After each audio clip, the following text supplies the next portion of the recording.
Great news is, by the end of this video, we are back in the water and all ready to work on the rigging. It's been a long haul, but we're excited, on track time-wise, and completing the work for our next adventure.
it's another late night.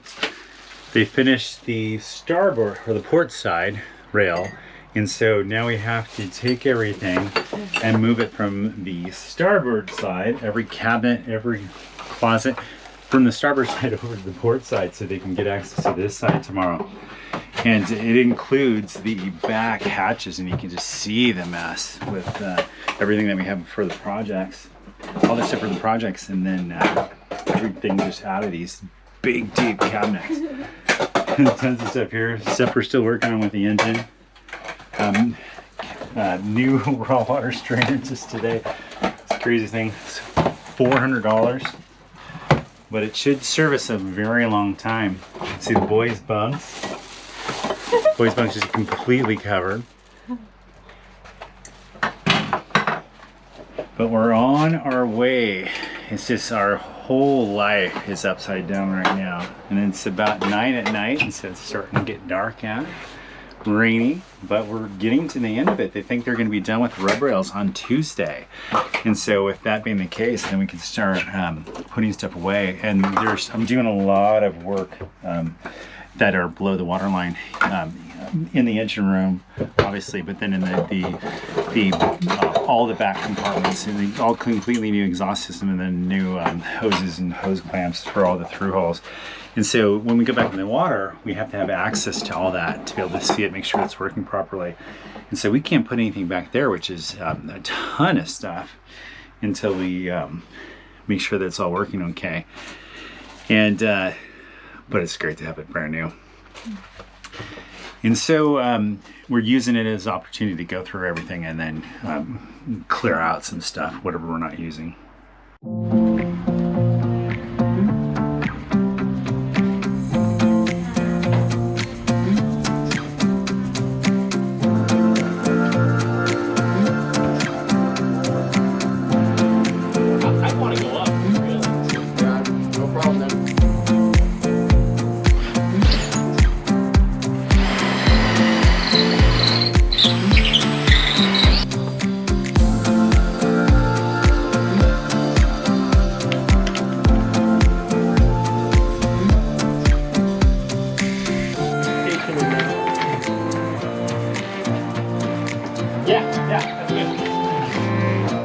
I got rid of it. We're gonna have to keep doing that. Here comes get me in line on the.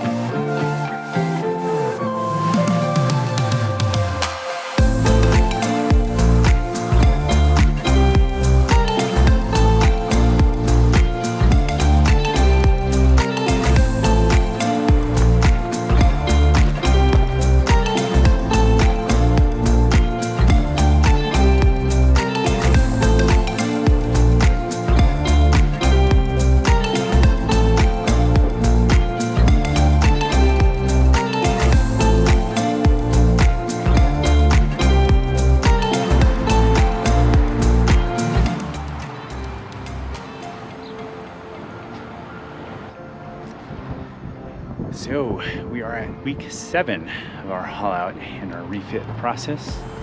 See our rub rails right up there. Pretty much done with those. We have a little bit of a stainless steel section about 10 feet on the other side that we're waiting for a new piece of stainless to come in. They're our back ordered now for 3 weeks. But man, it is 100 degrees out, record temperatures here. And we go back in the water on Wednesday, so we're Sunday now, and just a few days away. And man, 7 weeks in a hotel, 7 weeks every evening and every weekend working on the boat, and we're nearing an end to that. We're ready for an end to that. And we still need our booms. There's no booms up there, but those will be coming soon, and then hopefully we can do some sailing. But mechanically, she's all ready to go. We're gonna drop it back in the water. Go through a list of these stuff here in a moment of everything that we've done that we can recount. And pretty big list, and so things we shouldn't have to worry about for a very, very long time.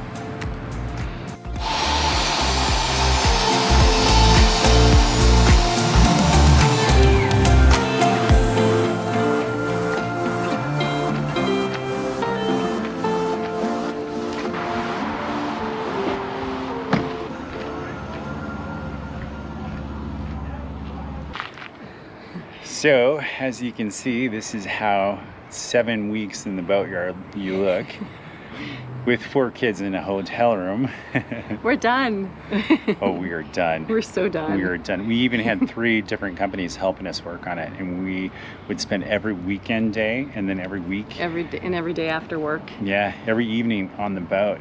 And we should have a chunk taken care of that we won't have to worry about for quite some time. And so we figured you'd see us in our sweaty state because it is... Is it 90? I don't know. It's like record temperatures right now. The Seattle area is looking at 106 today. And tomorrow is going to be 109 according to the local news. And it's hot. And it's kind of neat though. It kind of reminds me of sailing south. So it would be better to be on the water sailing than in a boatyard working, that's for sure. We're working with stainless steel on the rub rail behind us, just finishing that up, and it was so hot we would have to spray it with water before we put it on just to get it to cool down. It would immediately dry, but to get it to cool enough to touch it, we'd have to spray it with water. So anyway, we will take you through the grand tour of what we've been doing. We'll start out with why we did this. If you've watched previous videos, you know some of the stuff that we're running into. And so first item was a shaft wobble. We would notice it when we were backing up the boat that the mizzen mast would even start wobbling there a little bit. And you could hear a little bit of a clunking noise. And then last year, towards the end of when we sailed into Point Hudson, and it made us so nervous that we ended up having the boat hauled over here to the boatyard when May came to haul out.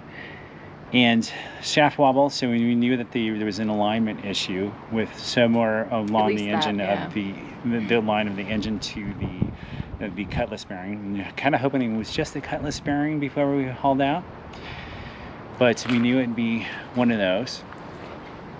I'm going to switch sides because my arms are tired working on the rub rail.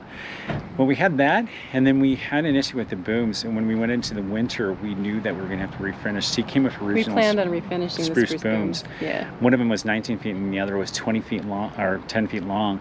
And the one is a box construction, the main. In order to keep the weight down, we would have to take it apart, skid it down to wood, refinish it, reglue it, do all these different steps for it. And if you found anything along the way, you would end up having to replace the wood. And so it was just one of those things with spruce booms is that you have to varnish them. And in sun, you literally have to varnish them every 3 months or so, just and keep on top of them. The option is then to paint it, which we were looking at possibly doing, painting them white. It came to take a step further. We could go ahead and skip that work and replace them with new booms. That right there is a pretty big expense, and one that we didn't go into lightly. But we ended up going ahead and doing that, and I got it. Yeah. We ended up having custom booms made down in California with Bollinger spars. They're just being done. They were even a little bit behind. One of the things with COVID and with everybody's feeling it, but there's different parts are way behind. Things are taking a long time. So, the whole supply chain is taking longer. So even getting supplies from West Marine and getting supplies from anywhere, it's been taking longer. Yeah, we ended up having to we still don't have those on, but they're supposed to be here any day, and then they're supposed to put on the booms, and we have that coming, new booms, which brings in some new running rigging, which brings also a new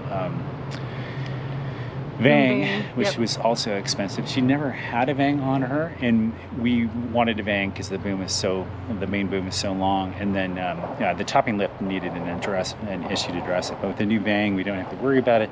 We don't have to worry about it breaking, coming down on kids or solar panels, that sort of thing.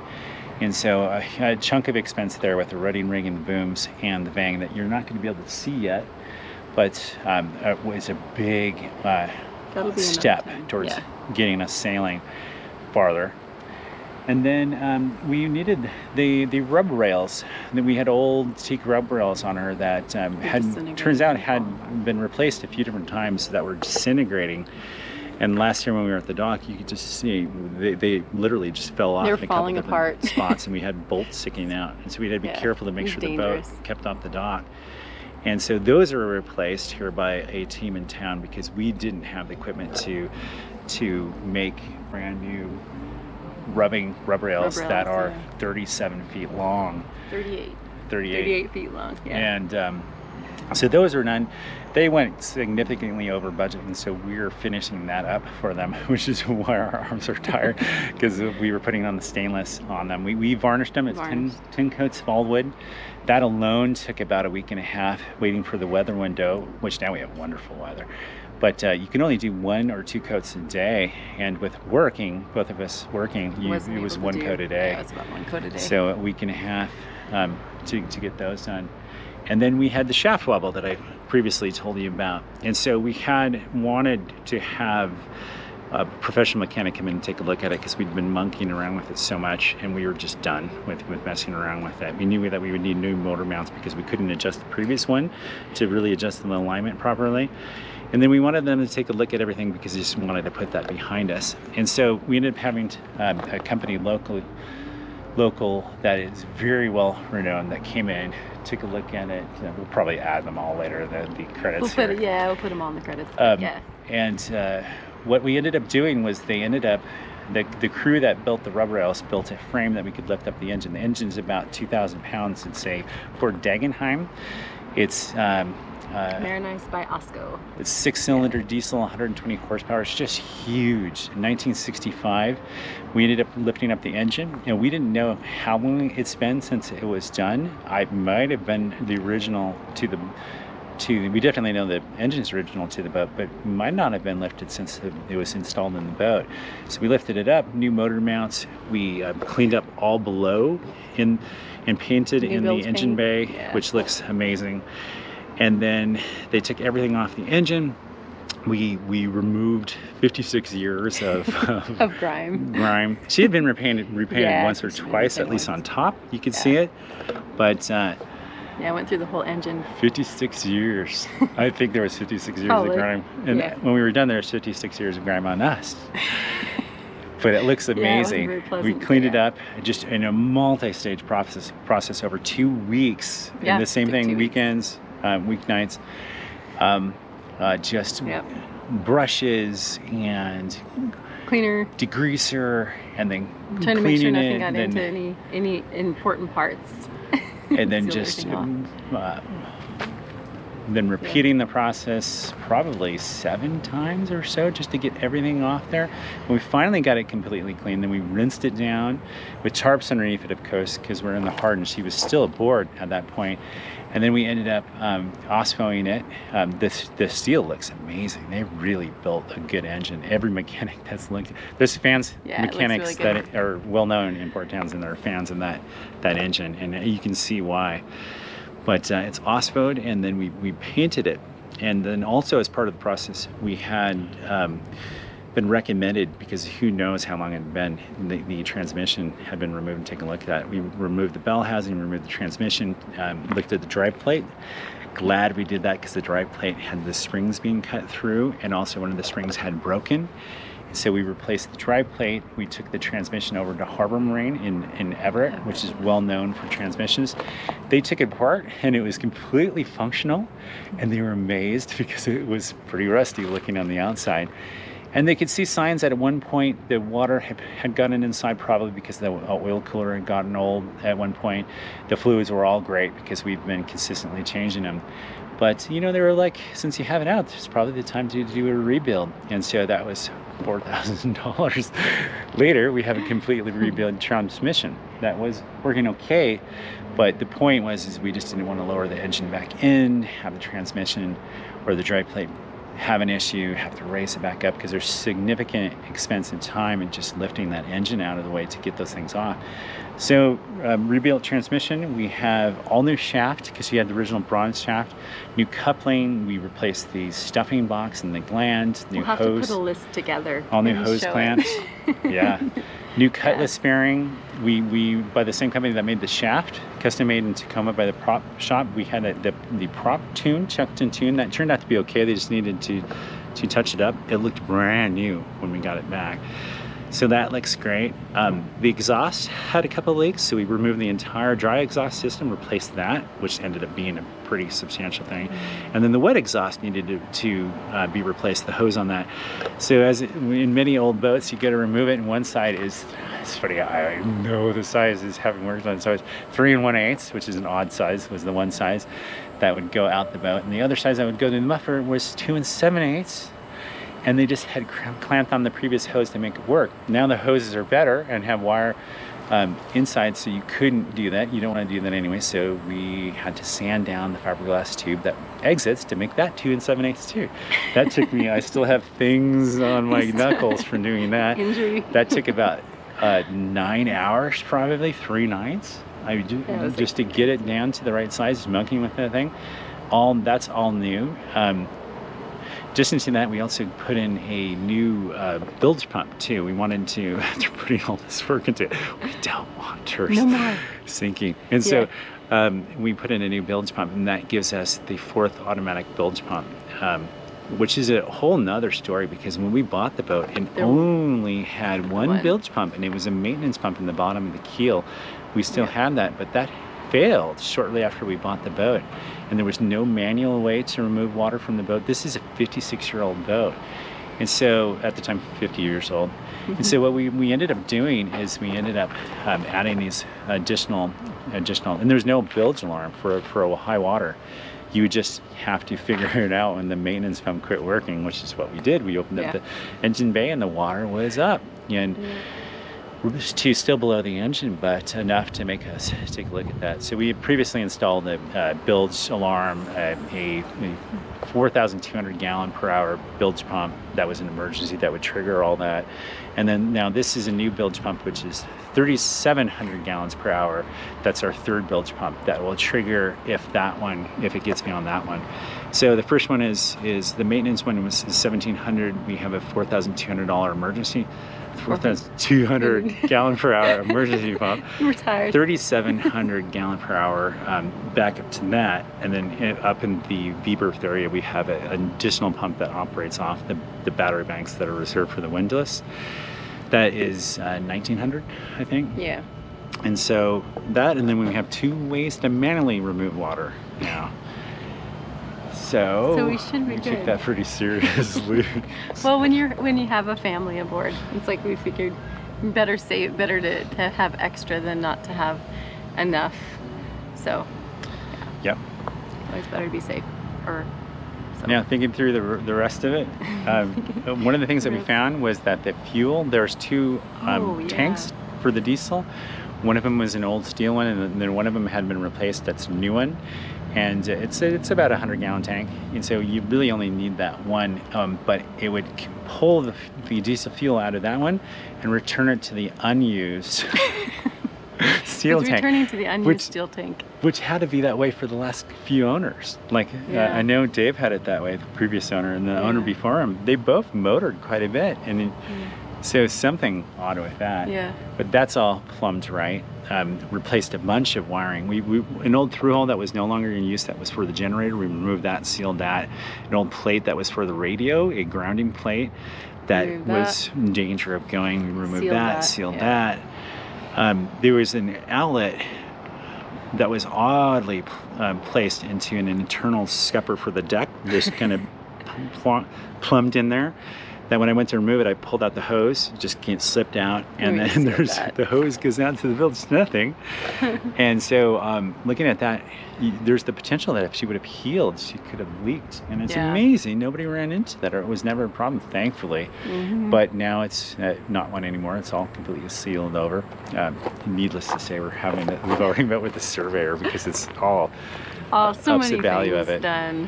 Whereas Dave from Admiralty would say, it helps us sell it quicker for less.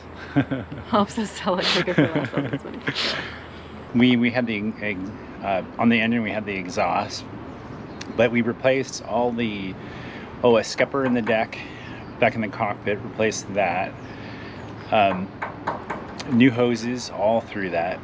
On the engine too, a new heat exchanger. That was a funny one. I called them up, and the company Sendur, I had to scrape off the label on it to see it, and they were still in business. You know, they are in business, and they asked me for the serial number, and scratching it off, I was able to see it.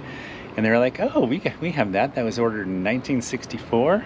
We have the blueprints right here. We can make you another one." Amazingly, they made us another one. It was only $700 with shipping, which is amazing. Yeah. So we did that. A bunch of new hoses, new oil cooler, of course. And then we have a backup oil cooler. But new oil hoses, one of which in the mechanics pretty much became part in his hand. It was so old. And to replace all those, we had been in the process of replacing most everything, but just it needed a jump farther ahead than what we were getting to. Yeah. Yeah. So new scupper hoses, new cockpit scupper hoses, and Someone just mentioned a shallow kiddie pool. It sounds like that would be pretty nice right now. and then on the outside, we polished the hull. We repainted the port lights on the side, which some of them are flaking off a little bit. New boot stripes, New boot thanks stripes. to Rachel. Yeah, new Those color. are gold. New bottom paint. Yep. Sanded that down, new red bottom paint, which you can see the whole color scheme, and then change. And then the only thing that was left to green was the name on the back, name. Rachel, which, Yeah. as most people that have followed our channel know, we were changing to Zayante, and so now it's Zayante, and it's gold. We'll show you a picture of it here in a minute. It's gold with a silver outline. It and looks so like it was meant to be. It looks it. It does. Yeah. It feels like it's restored back to what she was supposed to be. So that's a good thing. And you could still see, if you looked in the light, you could see the Zayante in the back, where they had removed the previous lettering and then replaced it with Rachel. And so we removed Rachel and put Zayante back. So we had a party last Saturday. And did all the traditional things with name changing. And it was interesting though, because we didn't, we were technically restoring the name. And so hopefully some good karma with that. But you'll see in a moment, we'll show you a video of it. It just looks right. The Zayante in the back. The gold matches the boot stripes, and the silver matches the stainless. Yeah, the stainless around the boat. rail. Yep. And so you can see it behind us. It's looking pretty good. Can't wait to see her back in the water though. That'll be like the big thing. You'll be able to go sailing. Oh yeah, new booms It's been a coming, long which time. will help with the sailing. Yeah. New booms. Can't always really help with sail sailing. without booms. Nope. We could try. Oh, we also had sails redone too. Sails fixed. Yeah, That's sails another thing I'll repaired. do. Yeah. We didn't sail opt for new repairs. sails yet, No, not but yet. just had the existing ones repaired. What we're going to do is probably Years. the rigging's fine, but then in a few years we'll have the rigging will probably need it, and then we would look at the sails then at that time, then do them both at the same time. The main thing was to get everything mechanically done. Keep moving closer. Why not? So yeah. We should zoom in for dramatic effect. Then we found one thing in the bilge, the depths, the creature. What was that? Creature of the deep. You can see our skeleton still hanging Yeah. from the bow. He didn't do so well. He looks as tired as we are. Oh, his foot's just hanging there. It's kind of how I feel right now. But that's So, yeah, it. That's it. We're ready to. We We're probably missed a chunk of stuff in that Yeah. statement, but so many It was things. a lot. We'll probably go through the list and actually put it in a. Yeah, put it in. We have to write it down so that for the next. We'll want to definitely write it down to just document all of the changes that we made, all of the things that were done. Yeah. It was enough that if we would have videotaped it and like sequenced it all out, showing like those videos where they show how it would have taken forever. We're at 7 weeks now. Yeah. And 7 weeks where we've been displaced from our home, which is the boat. And it was hard to film during And- the time too, because it's just like we felt like we barely had time for anything. So to try and film during that and take the time to do that was pretty. We were just trying to get it done. So in the midst of it, we're in pretty good spirits now because we go back in a few days. But we delved into the heart of darkness. what are we doing? What? Should we really be doing this? Reevaluating our life choices that got us to this point. A deep search of our souls. Yes. And what's led us here. And The kids are excited though. Everybody wants to be back on the boat and get sailing. So it feels like it's going to be worth it all once we get back in and we can actually do some sailing. So you'll have to stay tuned for that as well. Yeah, we fixed some things that were 56 years old that hadn't been worked on, 57 almost. Yeah. That hadn't been touched in that time, and so they should last a long time again. And we should never have to touch some of the things that we've touched here again. Yeah. So, we're excited. We'll follow up when we go back in the water. You guys will see it, and it'll be a huge sigh of relief when and we maybe can we'll move have back a little bit more energy home. when that comes around. Yeah. So, Yeah. Thanks for watching.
Our dream is to sail farther, but we need your help. If you like our video, please remember to like, subscribe, or become a Patreon member. With your help, we can sail farther, record these adventures, and share them with you.